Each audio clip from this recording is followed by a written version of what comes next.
Hello বন্ধুরা, আমাদের all in one HD চ্যানেলে আপনাদের স্বাগতম।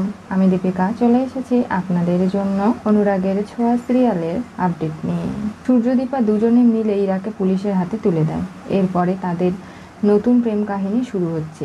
সূর্যদীপাকে ছেড়ে তার সন্তানদেরকে নিয়ে নতুন করে জীবন শুরু করতে চায়। সূর্যদীপা পেরেছে, তাই তারা খুব আনন্দিত। তাদের নতুন জীবনের সূচনা হবে আজকে রাখি বন্ধনের অনুষ্ঠান সম্পন্ন করে। বাড়ি ফিরে গিয়েই সোনারূপা এবং পরিবারের বাকিদের সঙ্গে লাবণ্য তৈরি হয়ে নেয়। এরপরে তাদের মন্দিরে যেতে হবে। সেখানে গিয়ে সূর্যদীপাকে একসঙ্গে পুজোতে বসতে বললে দীপা কোনোভাবেই রাজি হয় না।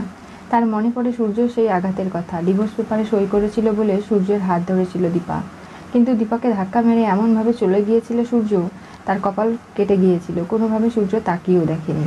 এরপরে দীপা বহু বছর তার দুই মেয়েকে নিয়ে অনেক যন্ত্রণা সহ্য করেছে, আর সেগুলোর মধ্যে দিয়ে সূর্য কখনো তাকে হেল্প করেনি।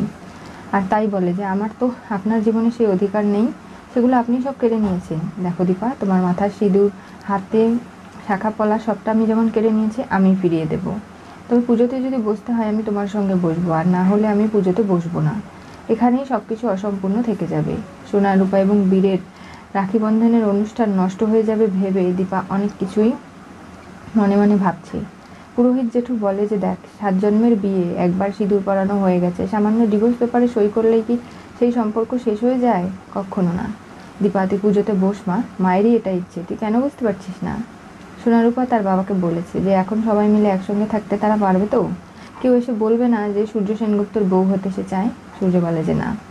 মিশকা ওদিকে ওত পেতে রয়েছে। সূর্য আবার নতুন করে একটা মেডিকেল ক্যাম্পে যাচ্ছে, যেখানে তার বন্ধুরা তাকে এসে ডেকে নিয়ে যাচ্ছে। দীপাও সম্মতি জানিয়েছে।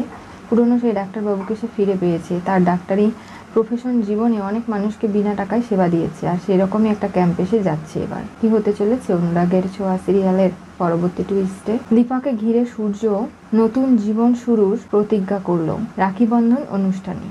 সূর্যর একটাই কথা, দীপা সূর্যর মাঝখানে তৃতীয় কোনো ব্যক্তিকে সে আসতে দেবে না, কোনোভাবেই আনবেও না। সূর্য সোনারূপা এবং বীরের প্রতি বাবা হিসেবে কর্তব্য পালন করতে ব্যর্থ ছিল, সেগুলো এখন থেকে সে পালন করবে। দীপার সঙ্গে কাঁধে কাঁধ মিলিয়ে বাকি জীবনটা সে কাটিয়ে দেবে। জানতে চোখ রাখতে হবে আমাদের চ্যানেলে। পাশে থাকা বেল আইকনটি অবশ্যই করে ক্লিক করুন।